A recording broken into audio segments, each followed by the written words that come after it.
हमारे यहाँ 12 trout racing unit बने हुए हैं, 1 कारपांड है, 2 हमने इस साल HDP में बनाए हैं सर, वही करोड़ सी पंचायत है बागरा में सर, वहाँ पूरा क्लस्टर है सर हमारे 12 ट्राउट रेसिंग वहाँ है। रोड फैक्टर है सर, रोड का इशू है सर, रोड नहीं है सर। कितना दूर है रोड से सर कोई मेन रोड से आधा घंटा पैदल लग जाता है सर, नीचे उतरना है सर, दरिया में नाला है नीचे सर, वहाँ हमारा पूरा क्लस्टर है सर 12 यूनिट्स का, 2 इस साल HDP में बने हैं सर। रोड बन सकता है भाई? ट्रैक्टर रोड तो बन सकता है सर, ट्रैक्टर रोड बन सकता है। ये भागना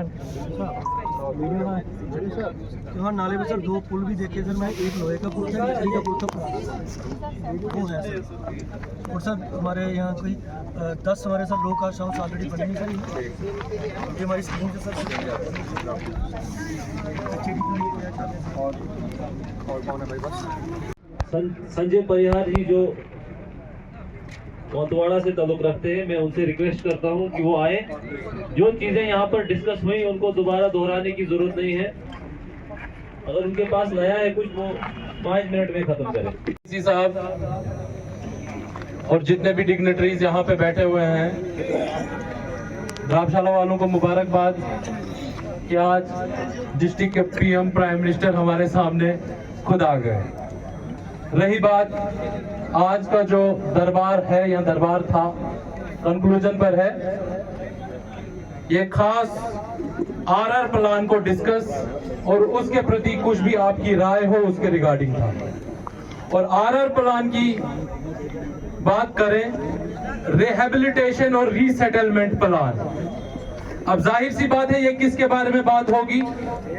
रिहेबिलिटेशन और रीसेटलमेंट उनकी होगी जो प्रोजेक्ट अफेक्टेड फैमिलीज होंगी। मैं यहाँ इम्तियाज साहब से थोड़ा सा नाराज हूं कि माइक देने में थोड़ी सी इन्होंने झिझक की या प्रायोरिटाइज किया। माइक अगर देनी चाहिए थी, बोलने का मौका अगर देना चाहिए था, तो वो उन लोगों को मिलना चाहिए था जो RR प्लान से PAF अफेक्टेड थे। मुझे लगता है यहाँ 1 या 2 PAF अफेक्टेड ने माइक पकड़ी है, और अफसोस है कांदनी वालों पे भी कोई सामने नहीं आया माइक पकड़ने। देखो होता क्या है, RR प्लान के बारे में जो बात होती है, PAF प्रोजेक्ट अफेक्टेड फैमिलीज जो है वो आए और बात करें RR प्लान के बारे में।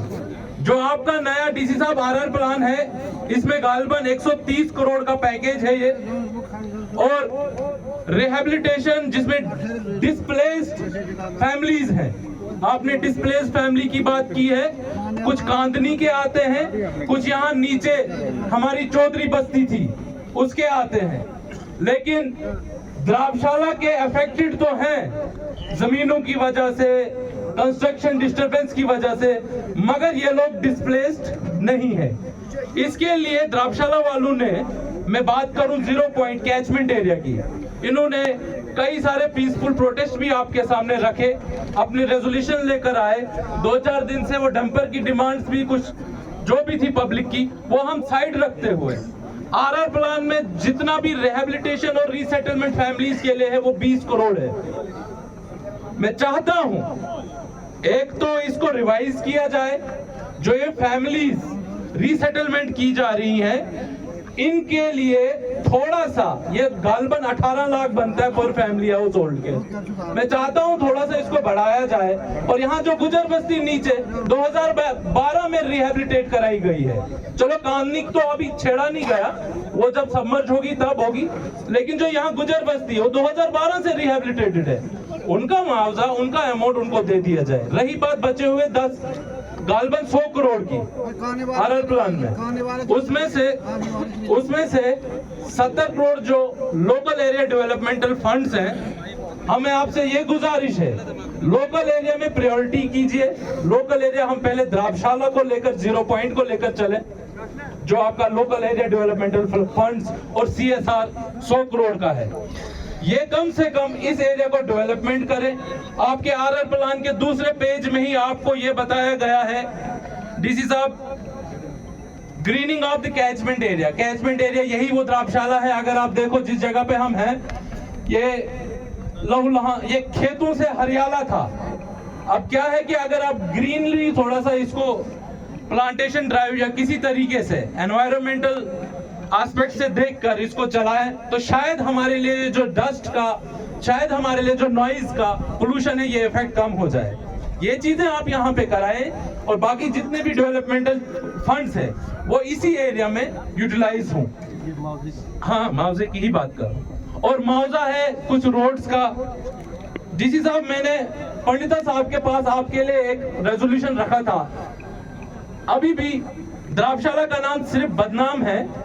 अभी भी लैंड लूजर जो कि आप ही के लिस्ट के हैं, प्रोजेक्ट अफेक्टेड फैमिलीज की लिस्ट जो आपके पास है, वो लगाए नहीं गए हैं। उसमें से 5 से 6 लोग जिनका सीरियल नंबर देके मैंने पंडिता साहब को दिया हुआ है, वो शायद आप तक पहुंचा होगा। एक तो वो, और दूसरा जो अफेक्टेड है। द्राक्षाला में हुआ क्या सर, जब यहाँ पे ये एक इकोनॉमिक कैपिटल समझो इस सरूड़ की बन गई, प्रोजेक्ट आ गया, तो सारा इलाका चाहे कुंतवाड़ा, सरथल, सरूड़ और हमारा ठाठरी जो भी लोग थे वो यहाँ बसने आ गए।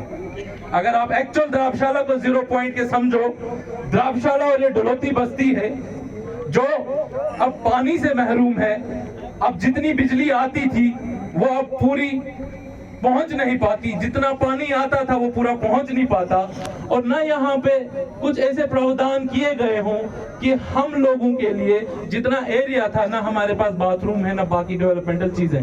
यहाँ पे चल रही थी एक वो स्वच्छ अभियान की गाड़ी, वो भी बंद कराई गई। अब गंद सड़कों पे है, वो भी रिक्वेस्ट आपसे है। जमील साहब ने आपको बोला कि गुजर बस्ती में यहाँ रोड नहीं है। मैं बता दूं, वो गुजर बस्ती डुलोती चिनाल सेरी है, गालबन 400 के करीब पॉपुलेशन है, 3 से 4 किलोमीटर का रोड है। नाबार्ड में भी उसको बताया गया है। अब जबकि पीएमजीएसवाई में एसटी के लिए वो प्रावधान है, तो क्योंकि वो चीज जल्दी हो सकती है पीएमजीएसवाई में, तो वो रेजोल्यूशन आपके सामने होगा।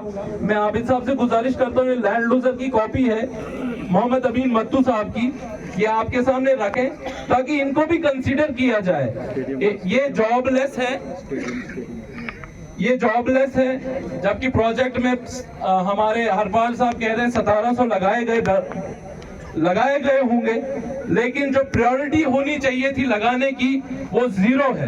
क्यों 0 है?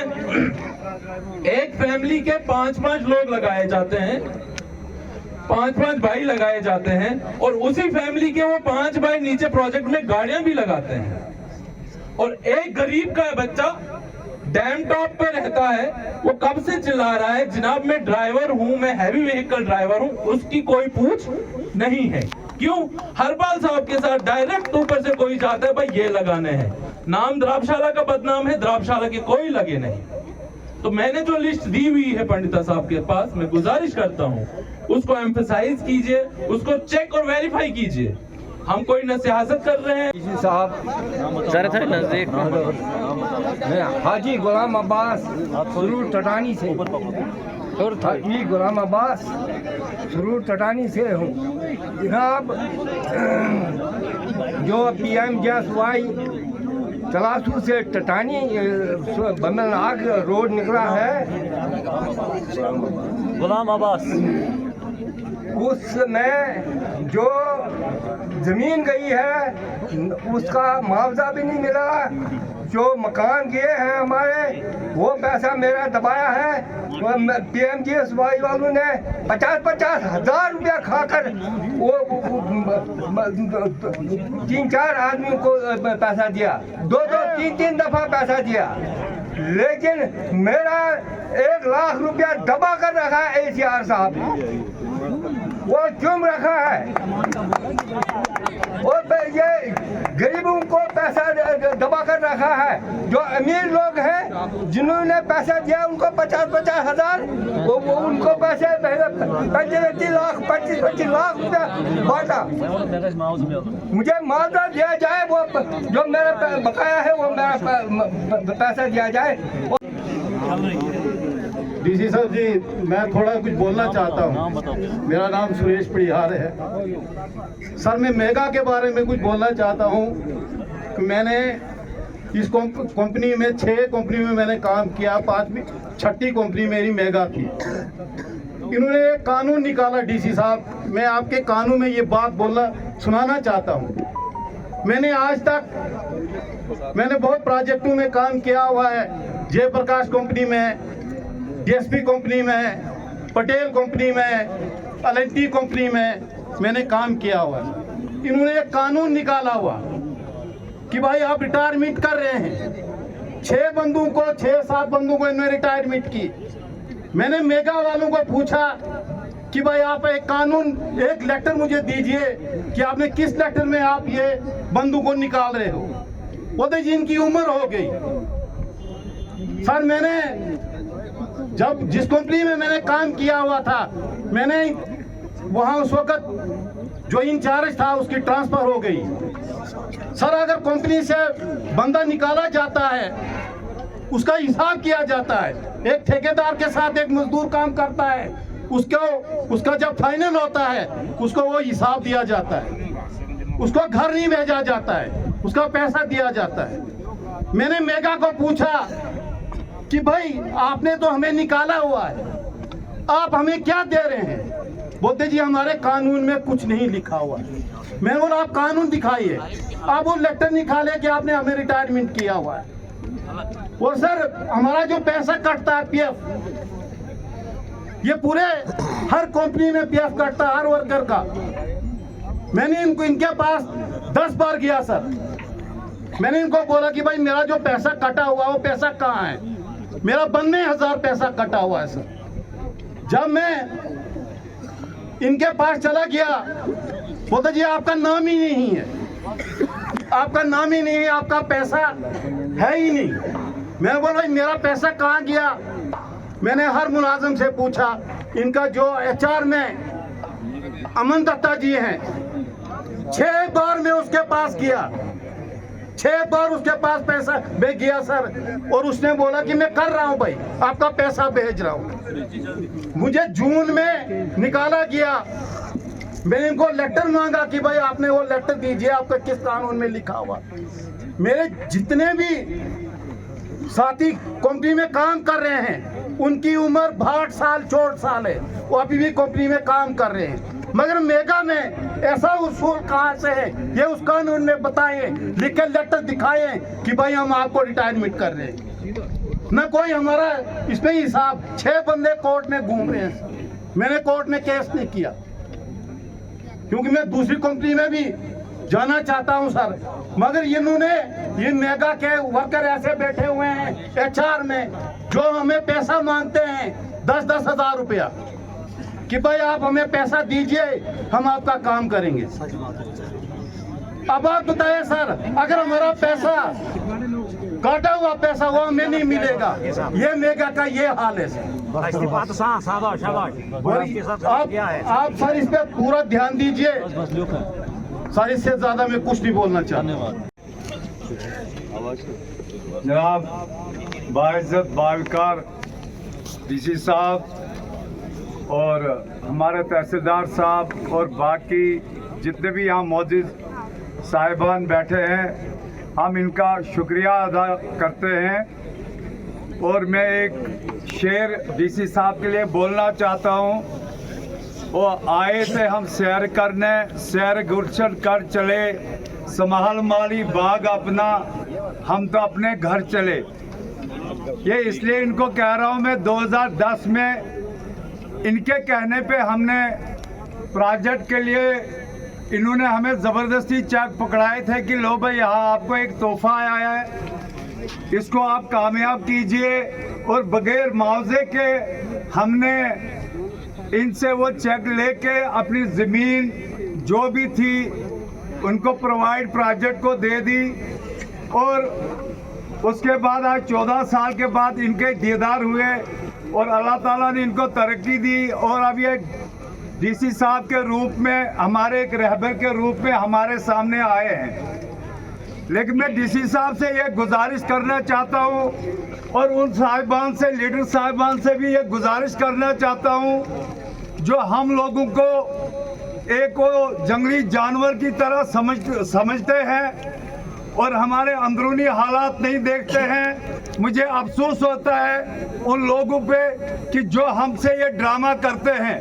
मैं सबसे पहले DC साहब से रिक्वेस्ट करना चाहता हूँ कि जो ये आरएचपीसी वाले सामने बैठे हैं, इनसे जरा पूछिए इन्होंने हमारे लिए कितनी टीमें बनाई सर। क्या आपके घरों को चेक किया जाएगा?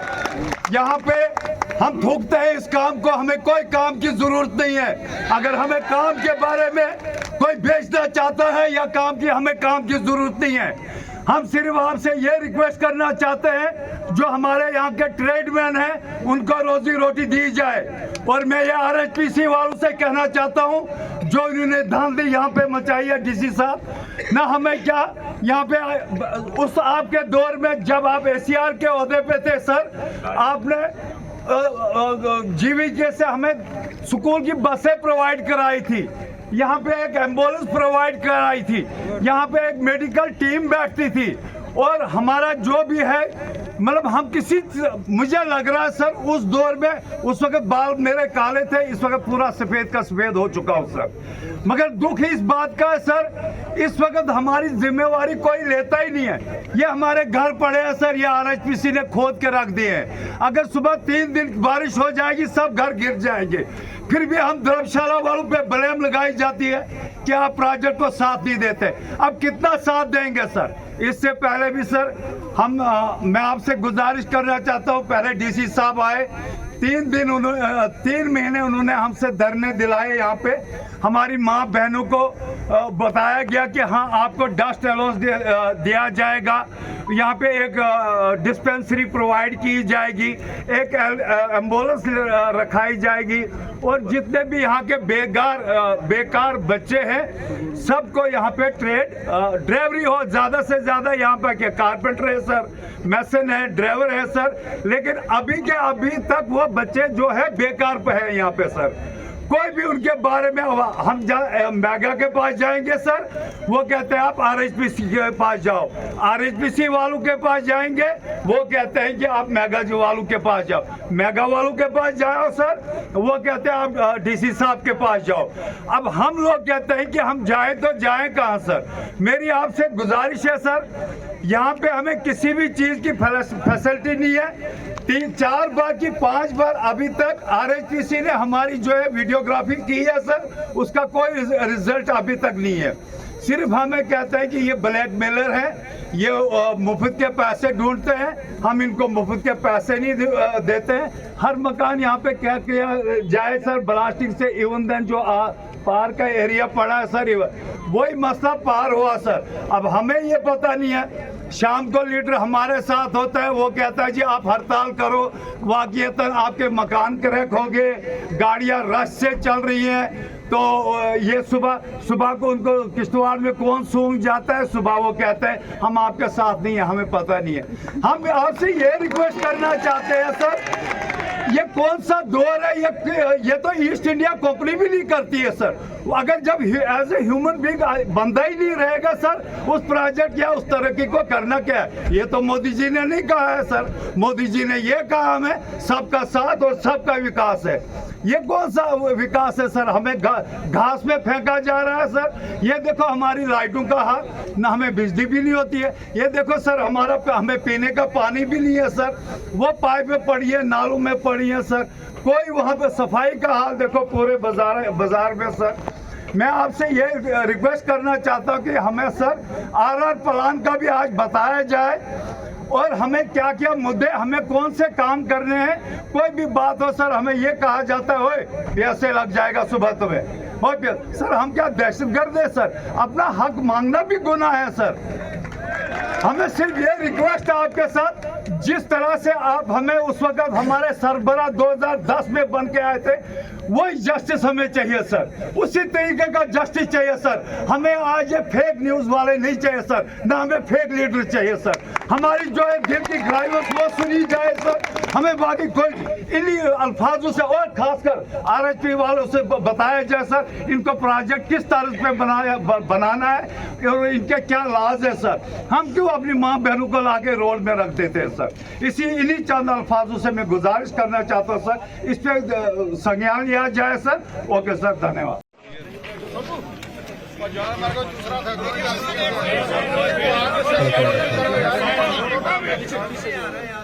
डीडीसी धर्मशाला अशोक परिहार जी और डीडीसी धर्मशाला बी हंसराज शर्मा जी, मेरे साथ आए हुए मेरे डिस्ट्रिक्ट ऑफिसर साहिबान, RHPCL से नरियाल साहब, रटले प्रोजेक्ट की मैनेजमेंट, मोअज़्ज़ज़ शहरी, प्रेस और मीडिया से आए हुए हमारे साथी और दोस्त और दीगर हजरात।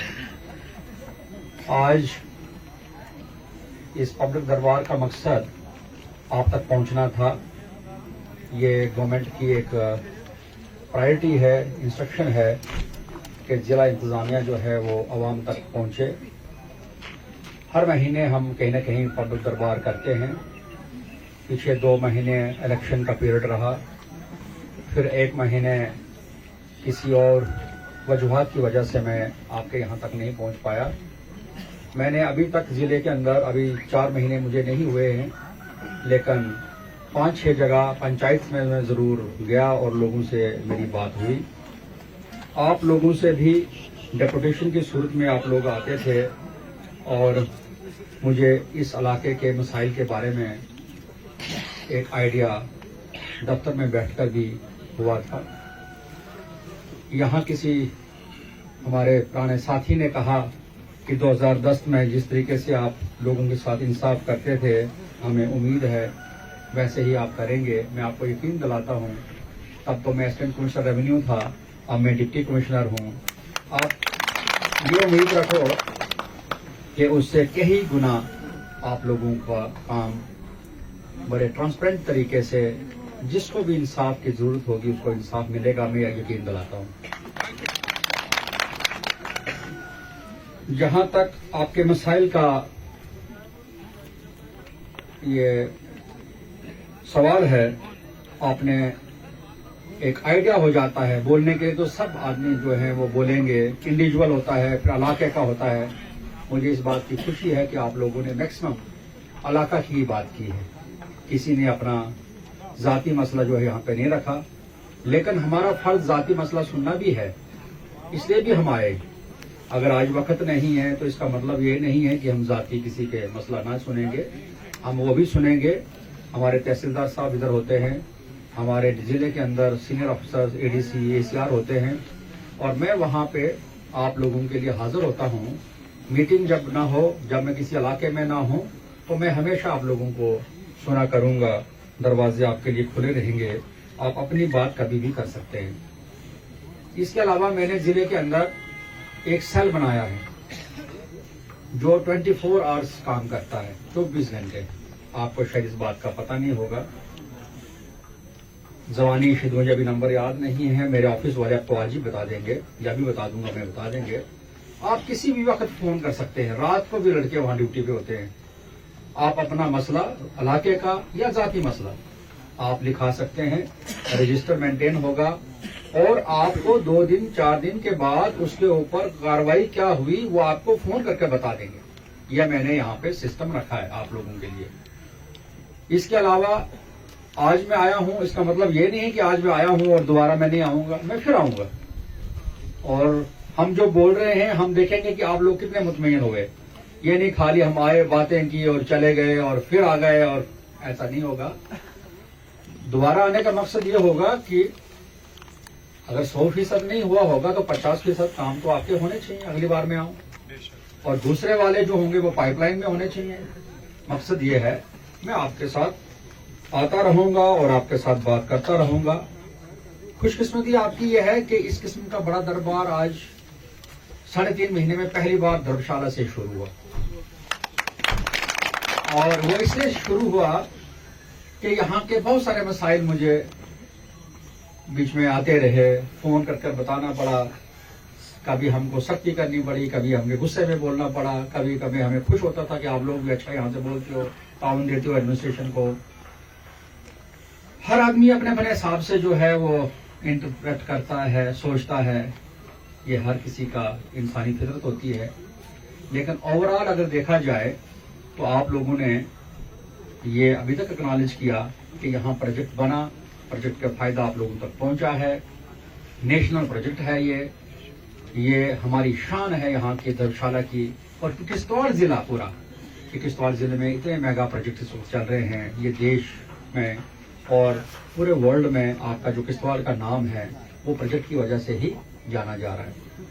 हम सब लोगों का फर्ज है कि जहां प्रोजेक्ट वाले अपनी ड्यूटी ईमानदारी से करें, अपना तहत ज़ाब्ता काम, चाहे वो लेबर लॉज को लेके है, आपके पेमेंट को लेके है, आपके जो फैसिलिटीज आपको देनी है CSR के अंडर वो दें, लेकिन वहां दूसरी तरफ आप लोगों को फर्ज के इनको भी अपना परिवार की तरह अपना आदमी आप समझें। इस वक्त अगर यहाँ 5 प्रोजेक्ट चल रहे हैं, आपकी कोशिश होनी चाहिए कि जल्द अज जल्द खत्म हो जाए और जिले के अंदर 5 और शुरू हो जाए। ये कोशिश हम सब लोगों की यहाँ होनी चाहिए। ये पैगाम नहीं जाना चाहिए कि किश्तवाड़ के अंदर प्रोजेक्ट डिले हो रहे हैं, कास्ट ओवररन हो रहा है, वक्त पे काम नहीं हो रहा है, वहाँ हड़ताल बिला वजह है। हड़ताल करना आपका हक है, आप कर सकते हो, अपनी बात जो है ग्रीवेंसेस आप कर सकते हो, लेकिन कानून में रहकर बड़े तरीके से। मुझे खुशी होती है कि आपकी हड़ताल इस ग्राउंड में होती, ये तंबू लगाया होता और फिर मेरे तहसीलदार साहब आते आपसे पूछते बताओ, मैं आता ADC साहब को भेजता बताओ क्या मसला है, लेकिन आप जाके रोड बंद करेंगे। आपके ही लोग जाने वाले एम्बुलेंस में बीमार है, स्कूल जाने वाला है, जम्मू जाने वाला है, दिल्ली जाने वाला है, उसकी गाड़ी रुकती है। तो रास्ता रोकना जो है वो हड़ताल नहीं है, रास्ता रोकना होता है कानून को अपने हाथ में लेकर किसी के लिए तकलीफ देना और लोगों को, अपने साथियों को जो जाने वाला है। हो सकता है कि जम्मू का व्यापारी आया होगा, वो देखता रास्ता बंद है, उसको क्या आपके साथ लेना, वो तो वक्त में जाना चाहता है। मुझे बीच में ये भी आया कि कोई फॉरेनर्स आए थे, आपने लोगों ने रास्ता बंद किया था, उनकी टिकट थी, वो एयरपोर्ट पहुंचना चाहते थे, रास्ता यहाँ बंद। ये भी एक मुझे इनपुट आया भी थी। ठीक, दूर बड़ा आपका। अब आप सुनो, कुछ आपकी गाड़ियां जो हैं आप बिला वजह आगे जाकर रोको।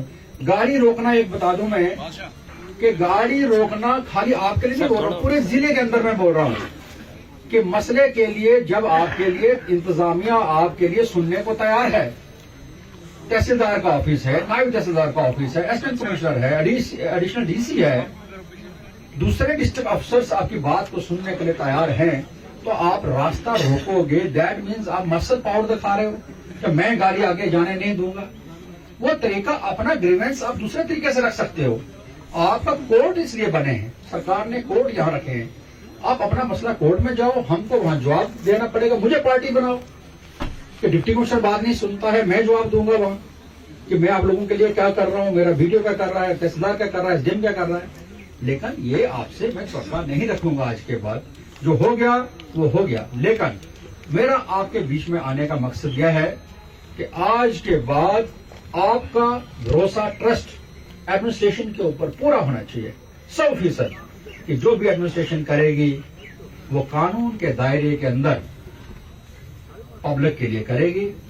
पब्लिक के साथ में जो भी लोग मेरे जिले के अंदर, चाहे वो कॉन्ट्रैक्टर है, चाहे वो कंपनी है, चाहे वो टूरिस्ट है, उसकी सेफ्टी, सिक्योरिटी और वर्किंग एनवायरनमेंट रखना मेरा फर्ज है, तो मेरा फर्ज है उनके लिए भी। तो आप दोनों के लिए, दोनों जमात के लिए या टीम के लिए पूरा वर्किंग एनवायरनमेंट रखना हमारा फर्ज है। वो हम लोग हैं, आपको रास्ता बंद करने की या ऐसी इस किस्म की हड़ताल करने की कोई जरूरत नहीं है, न करना चाहिए। उसके लिए हम बहुत सख्ती करेंगे, ये बता दूं मैं आपको, इसमें कोई वो नहीं है। लेकिन आप अपने लोग हैं, आप बहुत सारे लोग मुझे पहले जानते हो, आपको हमारे वर्किंग के ऊपर भरोसा है कि जब जाएंगे मेरिट के ऊपर फैसला आप लोगों का होगा, जिसका भी जो हक बनता होगा वो हम करेंगे। यहाँ पे बात ये भी हुई कि कुछ लोग अभी रह गए, उनका हाउस कंपनसेशन नहीं मिला है, उनको रोजगार नहीं मिला है। कुछ हद तक बात से लग रहा था हो सकता है 100 में 2-4 रह गए हो। मैं आपको यकीन दिलाता हूं कि मैं उनको भी शनाख्त करूंगा, मैं उनको भी वेरीफाई करूंगा। अगर बनता होगा हम उनके लिए भी कुछ न कुछ इस स्टेज के ऊपर भी जरूर करेंगे। आपने यहाँ बिजली कटौती की बात की, रोड की मेंटेनेंस की बात की है, MG नरेगा की बात किसी ने की कि दिहाड़ी लगाना, बायोमेट्रिक अटेंडेंस लगाना उनको दिक्कत है। मैंने इसके लिए पहले ही इंस्ट्रक्शन दे रखी है ACD को कि एक गांव में अगर 4 काम है, दूसरे गांव में अगर 3 काम है, तो नजदीक वाले काम के लिए एक लड़का जरूर रखेंगे जो उनकी अटेंडेंस लगाएगा, मजदूर को अटेंडेंस लगाने की जरूरत, तो अगर उसको दिक्कत है उसमें, वो उनकी दिहाड़ी लगाए, वो उनका लगाएगा और उनकी बायोमेट्रिक लगाने में उनकी मदद करेगा। तो ये आपका मसला ये ऑलरेडी मैंने 2-4 दिन पहले बता दिया है। आपने CDR डिपॉजिट का वापस लेने की बात की, ये बिल्कुल आपकी डिमांड जो है वो जेन्युइन है कि अगर किसी ने काम किया है, डिफेक्ट लायबिलिटी पीरियड भी हो गया है, आपका पैसा क्यों डिपार्टमेंट रखेगा, चाहे वो PWD वाले हों, चाहे वो PDD के हों, चाहे रूरल डेवलपमेंट के हों, हर कोई डिपार्टमेंट जो होगा वो आपको टाइमली आपका CDR वापस करें। ये स्टैंडिंग इंस्ट्रक्शन मैं दे दूंगा और मेरे अफसर जो सुन रहे हैं ये वो भी नोट कर लें। आपने इसके अलावा मत्तू साहब ने यहां बताया कि डिस्ट्रिक्ट हेडक्वार्टर के ऊपर आपको दावतनामा नहीं मिलता है जब कोई फंक्शंस होते हैं, वो भी बिल्कुल सही पॉइंट मुझे लगा।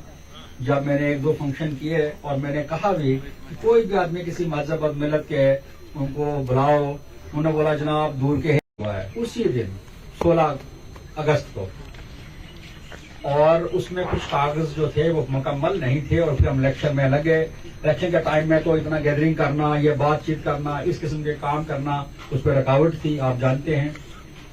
तो आज समझ लो उससे जितने जल्दी हमने की तो आज मैं आप तक पहुंच गया हूं। इसीलिए ये मकसद आपको सुनने का था कि इस इलाके में क्या क्या आपकी रिक्वायरमेंट्स हैं, और RR प्लान के तहत मैक्सिमम जो होगा वो आपके फलाह और बहबूदी के लिए जो प्रोजेक्ट होंगे।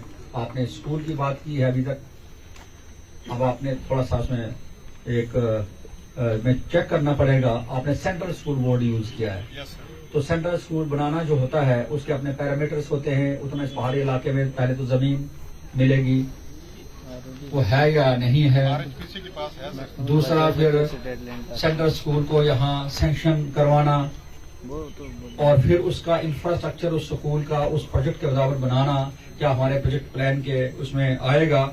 लेकिन एजुकेशन सेक्टर के लिए मैं यकीन दिला दूं कि वो तो देखेंगे, स्कूल के लिए कोई ना कोई एक्टिविटी और स्कूल के लिए हम 100% कुछ ना कुछ आपके लिए करेंगे, कोशिश करेंगे वही।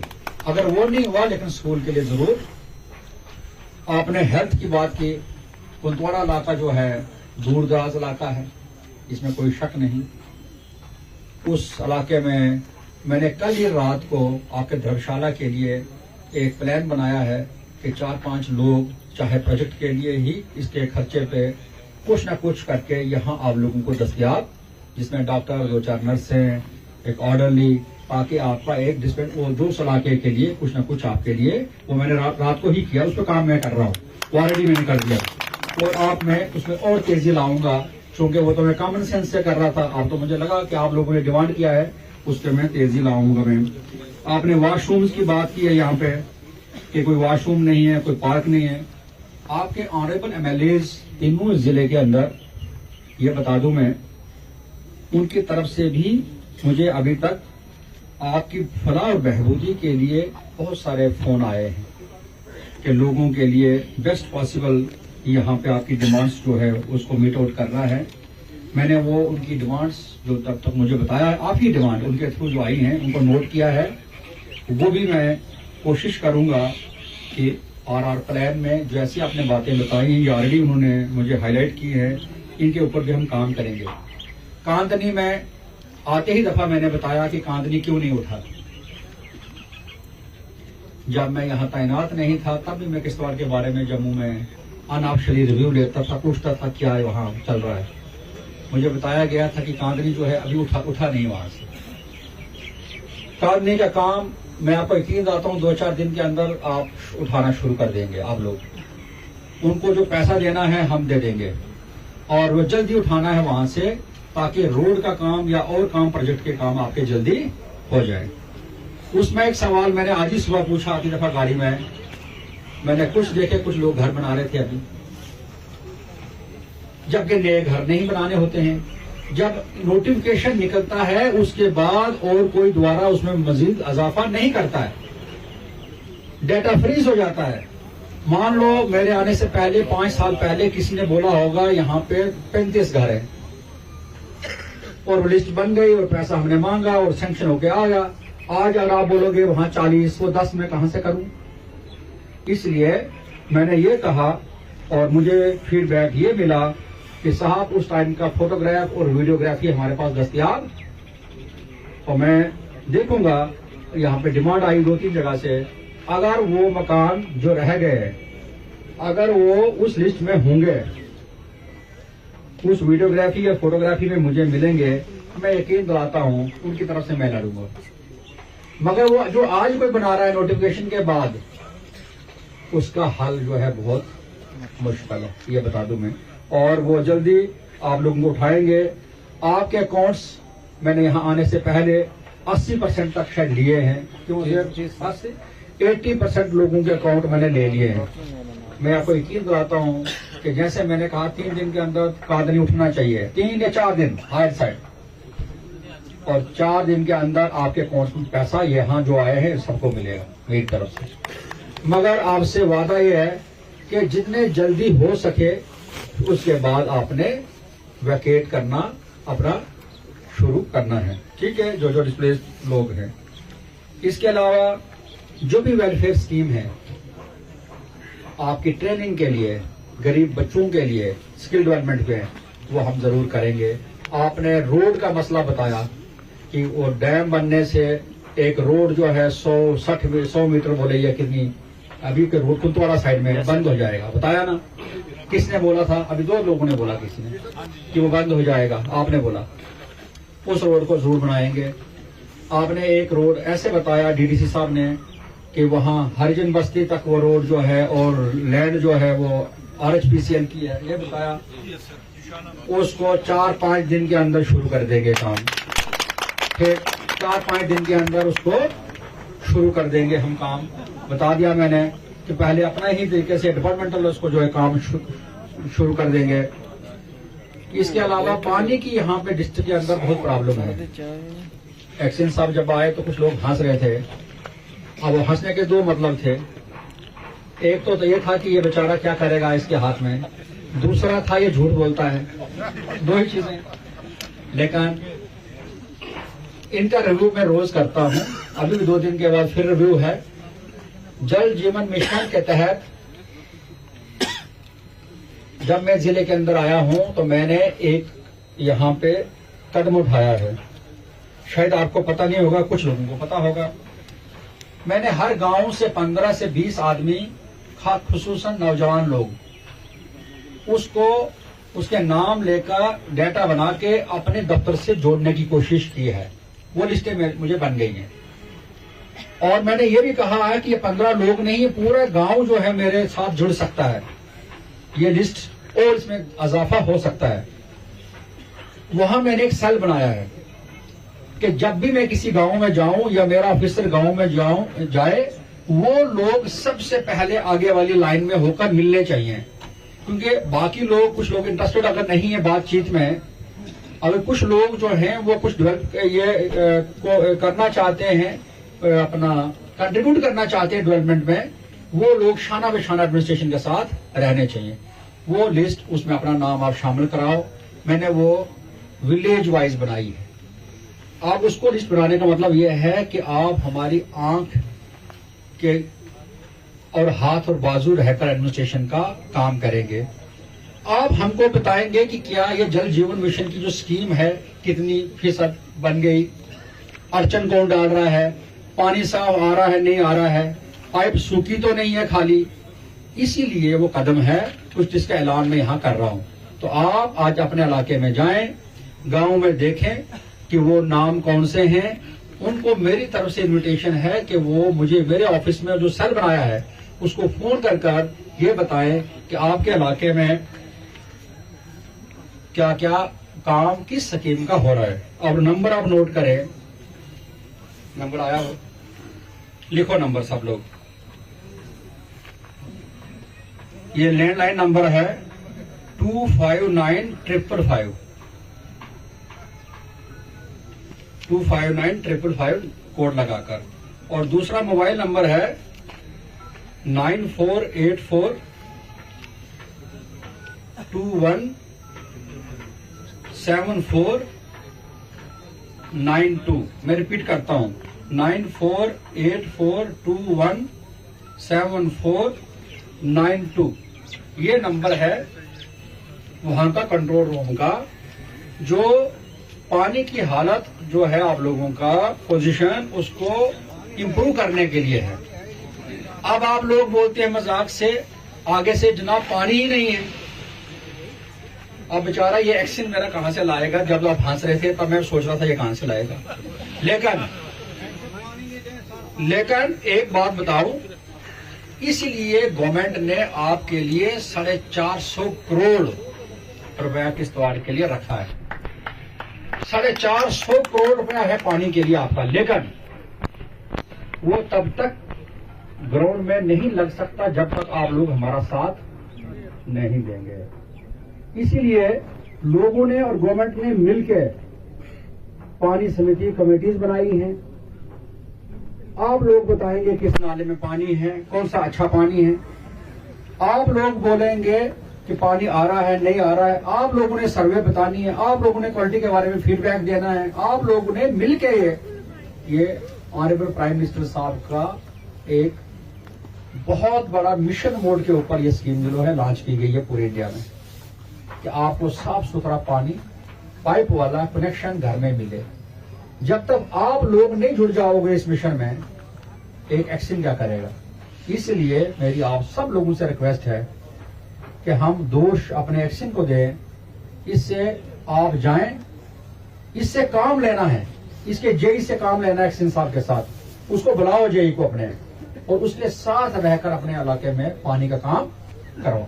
अगर कोई नहीं आता है फिर हमको वो जो सेल मैंने बताया है वो इसीलिए है, मुझे पता चलना चाहिए किस गांव से कौन सा जेई एब्सेंट है। लोग बुला रहे हैं तो जा ही रहा है, इसीलिए।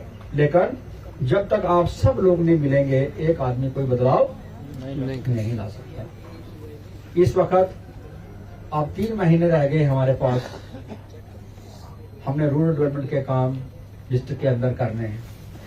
मैंने वाटर कंजर्वेशन और सॉइल कंजर्वेशन को लेके ही एक यहाँ पे विजन डाला है कि मैक्सिमम आप लोगों ने वो काम करना है जहाँ पुराना कोई चश्मा है उसको डेवलप करो। शाबाश। इसके ऊपर जिले के अंदर 2 बार मैंने रिव्यू किया है, 1-2 दिन पहले किया है। हर वीडियोज को इंस्ट्रक्शन दी गई है कि हमने पहले 13 पंचायत मॉडल पंचायत बनाई है। एक ब्लॉक में एक पंचायत को लिया है, लेकिन उसका मतलब ये नहीं है कि उसी पंचायत में काम होना है।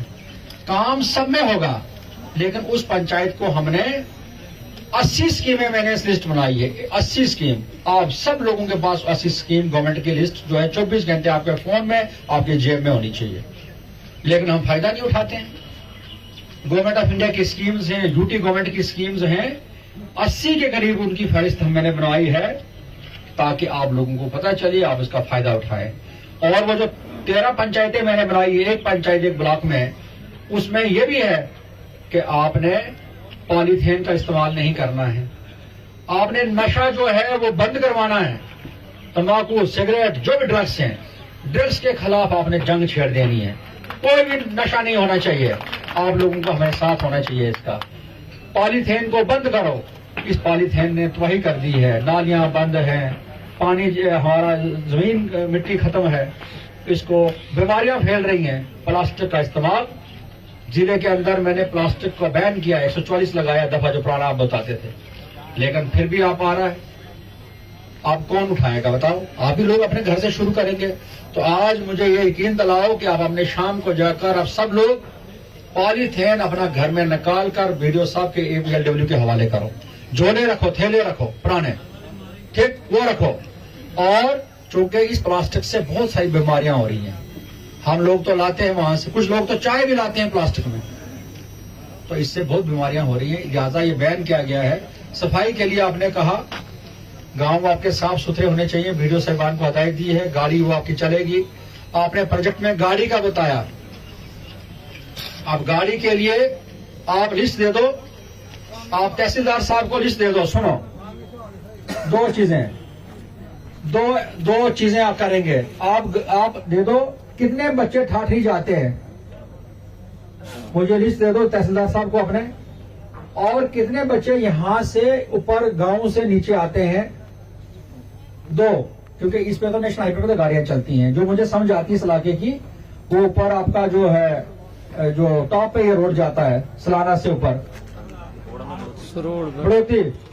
बड़ौती से लेके कितने बच्चे नीचे आते हैं रोज पढ़ने के लिए? एक उसकी लिस्ट दे दो, आज दे दो 2 दिन के अंदर। और एक दे दो कितने बच्चे यहां से ठाठरी, एक बस ठाठरी लगाएंगे, एक लगाएंगे जहां किश्तवाड़ जाए, 2। ठीक, ये आप, लेकिन आप लिस्ट दे देंगे मुझे, ये चलो कहा? अरे लिस्ट दे दो ना, आप लिस्ट दे दो तो आपके बच्चों को वहां के लिए स्कूल की बस लगाएंगे। आपका डिस्पेंसरी हो गया, आपका आरआर प्लान हो गया, आपका स्कूल की बस हो गई, आपके हरिजन बस्ती की रोड मैंने बोला शुरू होगा। अब आई पीएमजीएसवाई रोड की बात, आपने बहुत सारे रोड की बात की। इस वक्त गवर्नमेंट ने आपके लिए 250 घर जहां हैं चूल्हे, उनकी सर्वे का ऐलान किया है। हम मशकूर हैं, हम सब लोग, कि गवर्नमेंट ने इतना कुछ फैसिलिटी आप लोगों के लिए, तब भी हम फायदा नहीं उठाएंगे। आप मुझे बताओ, वो सर्वे किसने करनी है? वो करनी है जेई ने और आपने मिलके, और हमारे वीडियो साहब ने सर्टिफिकेट देना है उसमें कि हाँ इतनी आबादी यहाँ पे। आप अलाइनमेंट इस तरीके से कराओ कि जब रोड जाए 50 घर एक जगह, 100 एक जगह और 150 पीछे, 250 घर को कनेक्ट हो, तब भी सर्टिफिकेट हम दे देंगे।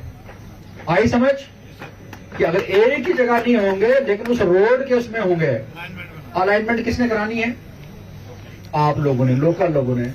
आप कल से अपने अपने जेई साहिबान को, एक्शन साहब अपना नंबर दे दो इनको, आप सर्वे कराओ, सर्टिफिकेट हम आपको, और मैक्सिमम कराओ। कुंतवाड़ा इलाके में 6 घंटे 7 घंटे आज की डेट में पैदल चलना पड़ता है।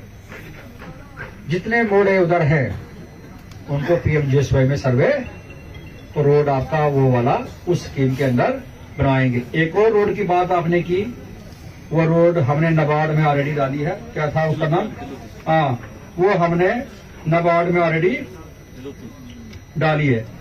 मैं बहुत खुश हूं कि यहाँ के यूथ के, यहाँ नौजवान जो बच्चे हैं, इन्होंने खेल कूद की डिमांड की, और कुछ 1-2 बुजुर्ग ने भी उनका हमायत की और की होना चाहिए।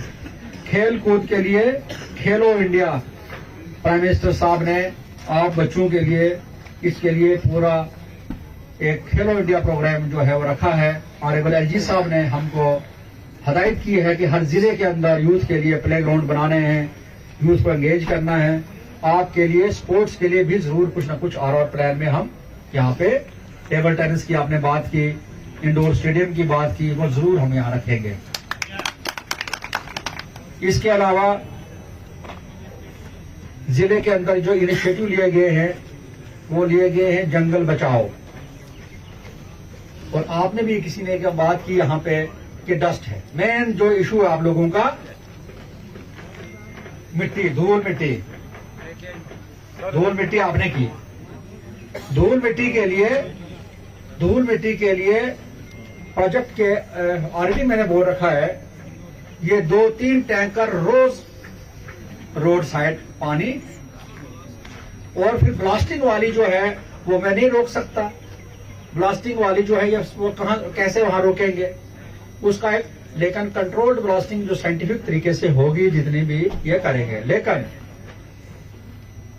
सुबह जब मैं आ रहा था रास्ते में मैंने घोड़े देखे 2-4 और ग्रीन उस पे काटे हुए पेड़, गाड़ी से निकला जब।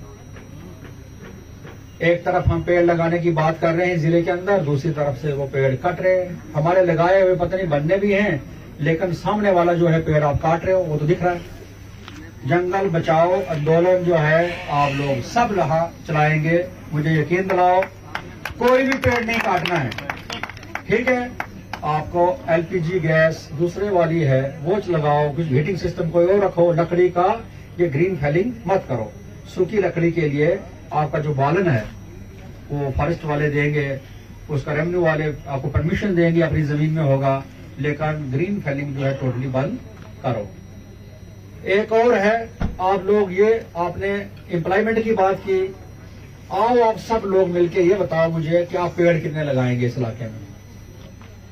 क्या 1700 लोग, मैं सुन रहा था इनकी वीडियो कि 1700 लोगों को कंपनी में लगाया गया है।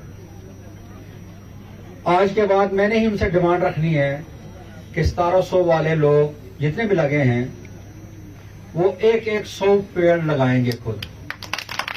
फिर मैं सोचूंगा कि उनको फिक्र है इस इलाके की हड़ताल पे बैठने की, कि वो लगाएं 100 पेड़।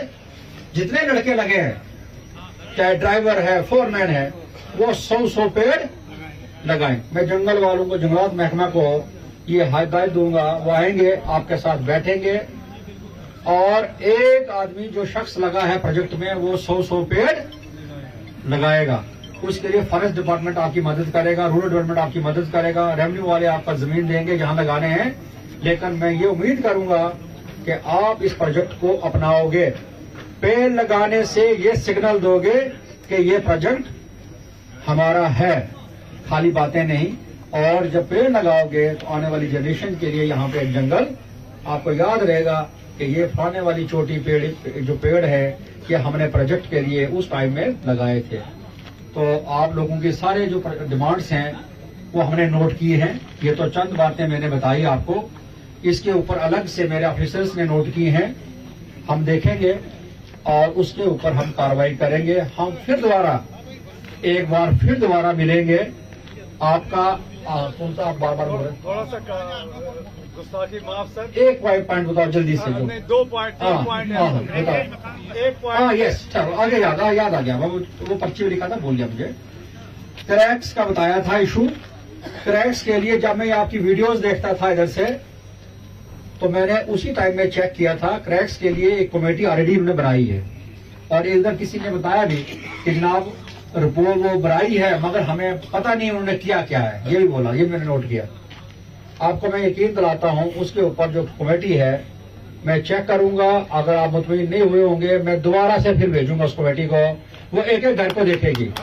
अगर किसी का घर क्रैक हुआ होगा उसको मुआवजा मिलेगा। जाओ, शुक्रिया आपका, बहुत बहुत शुक्रिया। ठीक है सर 2 पॉइंट है सर। और एक पॉइंट, परसों आप जम्मू से आ रहे थे, आपको यहाँ बाजार में जाम मिला। हाँ, यस, नहीं, एक्सक्यूज मी सर, पहले मेरी बात सुनो। हाँ, याद उसके आया। बाद कहते हैं जब बादशाह हाँ, चलो, रहमदिल चलो, हो, चलो। राया भी फरिश्ता बन चलो, जाती है सर। चलो। एक रिक्वेस्ट है सर, ये डीडीसी साहब सामने बैठे सर, एक हमारी गाड़ियां पार जाती है सर, ये रोड पास नहीं है सर। अल्लाह न करे कल को कोई हादसा हो जाएगा तो वो किसी आदमी को आप क्या चाहते हैं? इस रोड को पास कर दो। चलो, ठीक। नंबर 1, नंबर 2, हमें यहाँ पे अड्डे का वहाँ पे ये जो बस स्टैंड है या स्टैंड है सर, नाले में हमें वो बना दिया जाए सर। और वॉशरूम सर, आरएसपी वालों से वो मैं बोल दिया है। नहीं, वो रिक्वेस्ट सर, इन्होंने ठाठी चेक पॉइंट पे बना दिए। यहाँ तो 5 दिन में यहाँ बनेंगे। सुनो, वॉशरूम, सुनो, आपके वॉशरूम भी बनेंगे, वॉशरूम बनेंगे